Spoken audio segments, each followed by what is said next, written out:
जो IDF CDS chief है Israel में, वो क्या कुछ कह रहे हैं। उन्होंने बकायदा एक लेटर लिखा है, ये देखिए, जंग के बीच जो IDF प्रमुख का बयान है, ये आप देख रहे हैं। वो एक बड़ा संदेश दे रहे हैं, मुश्किल और लंबी लड़ाई के लिए तैयार रहिए। यहाँ पर ये देख रहे हैं, साफ तौर पे इस बात को कह रहे हैं, हमास पर पूरी ताकत से हमला करना है। जो लेटर लिखा गया है उसमें ये कहा गया है, इजराइल की संप्रभुता के ऊपर हमला है, न्याय की ये लड़ाई हम जीतेंगे।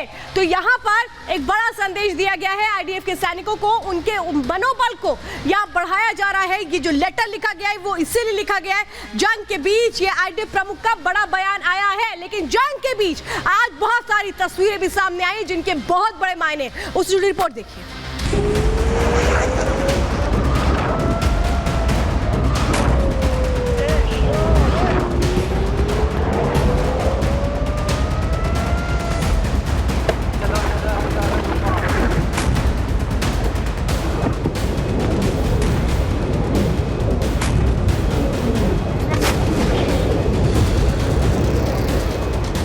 नेतन्याहू का ग्रीन सिग्नल मिलते ही इजराइल की सेना गाजा में घुस जाएगी। शुरू हो जाएगा हमास के फुल एंड फाइनल हिसाब का काम।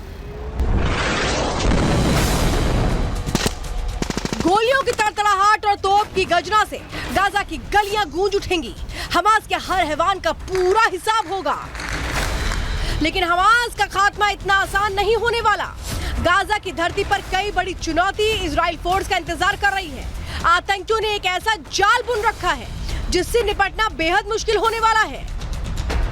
अंदर की खबर में आज हम आपको IDF की हर चुनौती बताएंगे। पहले चीफ ऑफ स्टाफ का ये संदेश देखिए। इस संदेश में साफ साफ लिखा है कि लड़ाई लंबी होने वाली है, जंग और खतरनाक होने वाली है। चीफ ऑफ स्टाफ जंग को लंबी क्यों बता रहे हैं, वो इस तस्वीर से समझिए।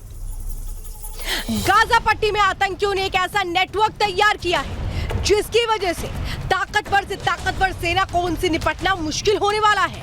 एक ऐसा भ्रम जाल बुन रखा है जहां बड़े से बड़े सूरमा फंस सकते हैं। सबसे पहले हमास की इन टनल्स को देखिए। गाजा में करीब 500 किलोमीटर लंबा टनल नेटवर्क है जिसमें खूंखार आतंकी घात लगाए बैठे हैं। IDF इन टनल के रास्तों से ज्यादा वाकिफ नहीं है। हमास की ये टेरर टनल नेतन्याहू की सेना के लिए बड़ी मुश्किल पैदा करने वाली है। किस टनल में आतंकी छिपे हैं, किस टनल से हमला होगा, ये पता लगाना बेहद मुश्किल होने वाला है। 500 किलोमीटर लंबी सुरंगों को खंगालना बड़ा लंबा ऑपरेशन साबित होने वाला है। गाजा की बसावट बेहद सघन है। छोटी सकरी गलियों में लोगों के मकान और हमास के अड्डे बने हैं। इन सकरी गलियों में जाना सेना के लिए बेहद मुश्किल होने वाला है, क्योंकि ज्यादातर गलियां इतनी छोटी हैं कि वहां सेना के टैंक और गाड़ियां अंदर नहीं घुस पाएंगे। अगर घुस गए तो वहां से निकलना मुश्किल हो जाएगा। ऐसे में सेना को पैदल ही इन गलियों में अंदर घुसना होगा।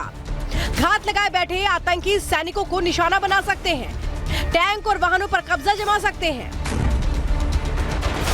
गाजा की बड़ी आबादी के पलायन के बाद पूरा शहर वीरान सुनसान पड़ा है। वो भी हमास के लिए बेहद फायदेमंद होने वाला है। सुनसान शहर का फायदा उठाकर आतंकी घरों को अपना ठिकाना बना लेंगे। गाजा की धरती पर सेना के लिए ये पहचान पाना मुश्किल हो जाएगा किस घर में आतंकी और किस घर में आम लोग। ऐसे में घरों में छिपे आतंकी बड़ी मुसीबत साबित होंगे। वो सीधे सीधे सड़क पर सेना को निशाना बनाएंगे। तंग गलियों में सेना की घेरेबंदी आसानी से हो जाएगी। इजराइल के हमले से गाजा शहर में सैकड़ों इमारत खंडहर हो चुकी हैं। इन इमारतों का मलबा भी आतंकियों के लिए बेहद मुफीद साबित होने वाला है। खंडहर इमारतों से भी हमास के स्नाइपर सेना को निशाना बना सकते हैं। सबसे बड़ी चुनौती हमास के हवाई हमलों से बचने की होगी। आबादी क्षेत्रों से हमास के लड़ाके रॉकेट दाग सकते हैं। सेना के हेलीकॉप्टर से टैंक को निशाना बनाने की कोशिश करेंगे। रॉकेट लॉन्चर की जगह तलाशना IDF के लिए बेहद कठिन होने वाला है। इसके अलावा बारूदी सुरंग बिछाकर भी हमास के हैवान IDF को निशाना बनाने की कोशिश कर सकते हैं।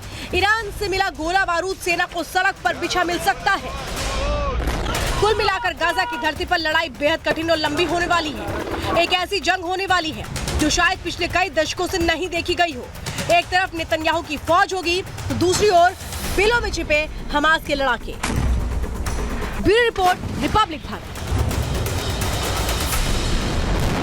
और आइए अब आपको 2-3 तस्वीरों के जरिए मैं बताती हूं कि हमास को कैसे मुंह तोड़ जवाब दिया जा रहा है। उसके वो ठिकाने जिनको तबाह कर दिया गया है, 200 अड्डे ऐसे हैं जिनको बर्बाद किया गया है, आतंकियों को चुन चुन करके कैसे जहन्नुम पहुंचाया जा रहा है, वो दूसरी तस्वीर आप देख रहे हैं। और आयरन डोम से अब बचने की कोशिश कौन कर रहा है? हमास के आतंकी कर रहे हैं। तो आयरन डोम के साथ आयरन बीम को भी एक्टिव कर दिया है इजराइल ने। ये 3 तस्वीरें हैं जो बताती है कि हमास का खात्मा इजराइल कैसे कर रहा है। और रिपब्लिक भारत की टीम लगातार बैटल ग्राउंड पर मौजूद है। गुरसिमरन की एक खास रिपोर्ट देखिए।